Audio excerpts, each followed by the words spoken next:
그렇습니다. 오늘 히브리서 5장 1절에서 10절 말씀을 가지고 구원은 어디에서 오는가 라는 제목으로 함께 은혜를 나누겠습니다. 여러분, 구원은 어디에서 오는가? 나의 구원은 과연 어디에서 오는가 한번 생각을 해보겠습니까? 우리가 살아가면서 그 구원이라는 것에 대해서 내가 힘들고 지치고 어려울 때 나를 이 구덩이에서 건져줄 무슨 일들은 없을까?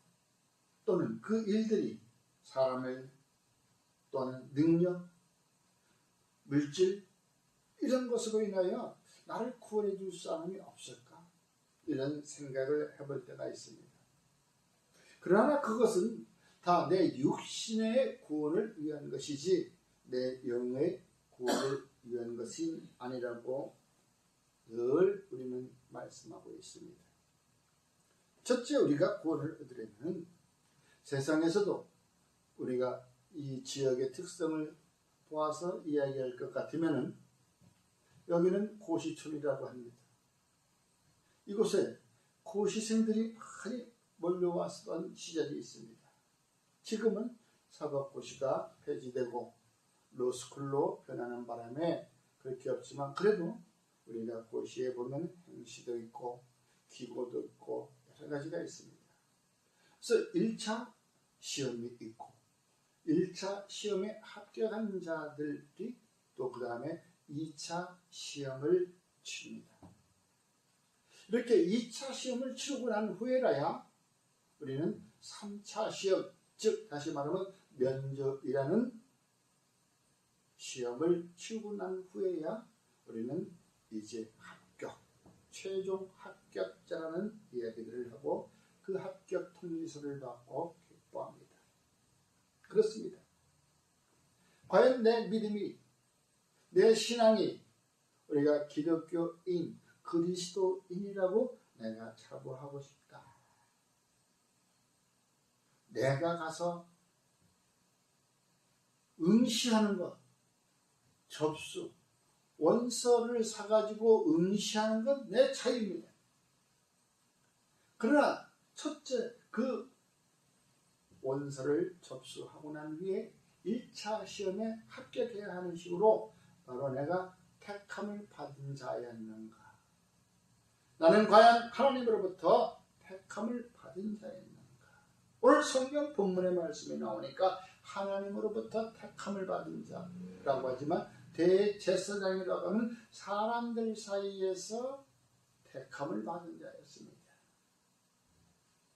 그 인간들 사이에서 택한 자, 바로 인간이어야 하며 또 그 택함을 받은 대제사장은 그 인간들의 잘못, 죄와 허물들을 이제 하나님께 아뢰는, 또한 또 지도 인간이기 때문에 자기의 연약함이 있기 때문에 자기의 죄도 같이 함께 들여줄 수 있는 사람, 바로 그러한 사람이 되어야 된다. 그러므로 내가 과연 나는 하나님으로부터 택함을 받았는가 하는 것을 내 입술에 고백이 있어야 된다는 것은 우리는 너무나도 잘 알 것입니다. 내 입술에 고백이 있지 않냐고서는 택함을 받을 수가 없는 것이죠. 그냥 문의만, 원서 접수만, 응시 원서 접수만 했을 뿐이지 그 접수하고 나서 1차 그 시험에 합격하기 위해서 열심히 그는 노력을 하지 않았던 사람과 같은 것이죠. 그러므로 우리가 구원을 받기 위해서 택함을 받아야 한다는 것은 그 구원은 어디에서 오는가? 바로 모두가 주님께로부터 나온다고 말씀하고 있는 것입니다. 로마서 11장 36절에는 이와 같이 말씀하고 있습니다. 이는 만물이 그에게로부터 나오고 그로 말미암고 주에게로 다시 돌아갑니다. 그에게 영광이 세세히 있을지어다. 그래 모든 만물이 주께 그에게 여호와 하나님께로부터 나오고 다시 여호와 하나님께 돌아간다고 말씀하고 있습니다. 그러므로 나는 이 땅에 태어나서 내가 바로 입술로 고백하고 주님께로 돌아가야 된다는 것이죠. 택함을 받은 사람들은 주께로 돌아가야 된다는 것입니다. 우리가 택함을 받은 자가 되기 위해서는 바로 나는 그에게로부터 나온 자다라고 우리는 생각을 해야 합니다. 만물이 그로 말미암아 지은 바가 되었으니 지은 것이 하나도 그거 없이 된 것이 없느니라. 바로 나도 그로부터 지음을 받았다는 것을 이제 깨닫고 이제 고백하는 것이었습니다. 그것이 진정으로 내가 그로 말미암아 지은 바 되었다는 것을 믿는 사람들만 이 자리에 있는 것이고, 바로 그 신앙이 믿음의 옷을 입고 있는 것입니다. 그로 말미암아 우리는 늘 주님께 나아가기를 원해야 되는 것입니다. 왜? 내가 그로부터 말미암아 지은 바 되었고 또 그로 말미암아 돌아가기 위해서는 이 세상에 지었던 모든 죄악과 허물들을 벗어버리고 깨끗함을 입고 들어가야 된다는 것입니다. 그 깨끗함을 입기 위해서는 주님께서는 우리를 위하여, 우리의 죄를 위하여 그런 째침을 맞았고 찔림을 당했고 징계를 받았다는 것을 우리는 알아야 되는 것입니다. 내 죄와 허물, 내 허물로 찔림을 받았고 내 죄악 때문에 징계를 받았다는 것, 바로 그러므로 주님께서 우리는 그로 인하여 우리가 평화를 누릴 수 있었다는 것이었습니다. 그러므로 나는 나의 모든 더러움은 이제 주님이 담당하셨기 때문에 다시 나는 주께로 돌아가야 된다는 것이 성경에 나와 있다는 것입니다. 그 말씀대로 믿는 저와 여러분들은 복된 사람인 것을 믿으시기 바랍니다. 그리하여 우리가 온전함을 잊고 이제 세상에 나아가 주는 그리스도라고, 나도 그로 인하여 내가 나음을 입었고 깨끗함을 입게 되었다고 우리가 당당하게 얘기할 수 있는 것입니다. 내가 받지 못했고 내가 경험하지 못했고 내가 얻지 못했는데 어떻게 남에 대해서 얘기합니까? 비록 교회는 조그마하고 지하에 있다 할지라도 우리가 나의 죄악이 깨끗함을 입을 수 있는 이곳이 바로 그리스도와 함께 계시는 곳이요 살아 역사하는 곳이요, 그것을 증거하러 나가는 저와 여러분들의 입술이 되기를 주의 이름으로 축원합니다. 그것이 곧 바로 구원의 근원이 되는 것입니다. 그곳이 바로 구원의 근원, 바로 예수 그리스도의 품이 구원의 근원이 되는 것입니다. 그에게로부터 모든 것이 나왔다가 그의 품에서 나왔다는 것이죠. 여러분, 우리가 또한 이제 내가 택함을 입었다면 분명한 그리스도의 그 당했던 그 고초에 대한 대가를 우리는 지불해야 된다는 것입니다. 어떻게 우리가 대가를 지불할 수 있겠습니까? 그 대가의 지불은 사망인 것을, 그러나 우리는 그의 대가의 지불은 우리가 몸소 체험하는 것이 아니라 그가 고난을 받았던 그 고난도 우리가 함께 받아야 된다는 것이죠. 그 고난을 이기기 위해서는 주께서 우리에게 능력을 주셨습니다. 내가 고난을 어떻게 이길 수 있을까? 나는 연약해. 나는 이쪽이 약해. 나는 다리가 약해. 나는 어떻게 마음이 뭐 할 수가 없어. 응? 어떻게 내가 그걸, 나에게 그러한 고난이 온다면 나는 어떻게 내가 이길 수 있지? 나는 싫어. 나는 그냥 죽어버리고 싶어.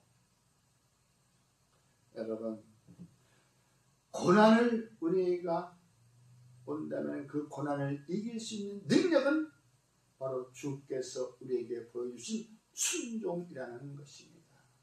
아버지의 말씀에 따라 순종했던 그 예수 그리스도, 그리고 그 순종이 있었기 때문에 순종함으로 십자가에 달리셨던 것,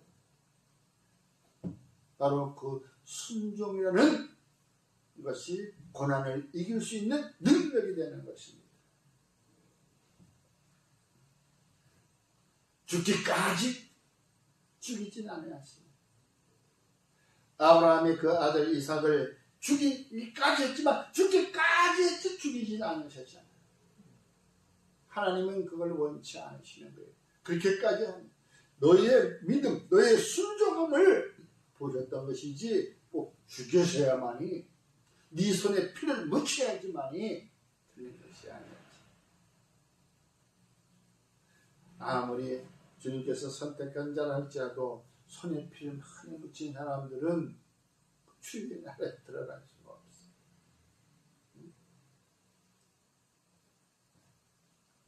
그렇습니다. 오늘 말씀에 8절 말씀에 나오잖아요. 그가 아들이시면서도 받으신 고난으로 순종함을 배우셨다. 바로 그 하나님의 아들이었으면서도 아버지의 말씀에 순종했기 때문에 그 순종 가운데는 고난이라는 그 얘기죠. 바로 이와 같이 우리가 2차 시험을 볼 때에도 얼마나 힘들게 합니까? 1차 시험에 합격한 사람들이 2차 시험에 합격하는 일 굉장히 적어요. 엄청나게 적어. 그래서 어떤 사람들은 계속 1차에 합격했는데 계속 2차에 가서 떨어지고 얼마나 힘들면 1차에 합격한 사람을 2차 시험을 2번 볼 수 있는 기회를 주었습니까?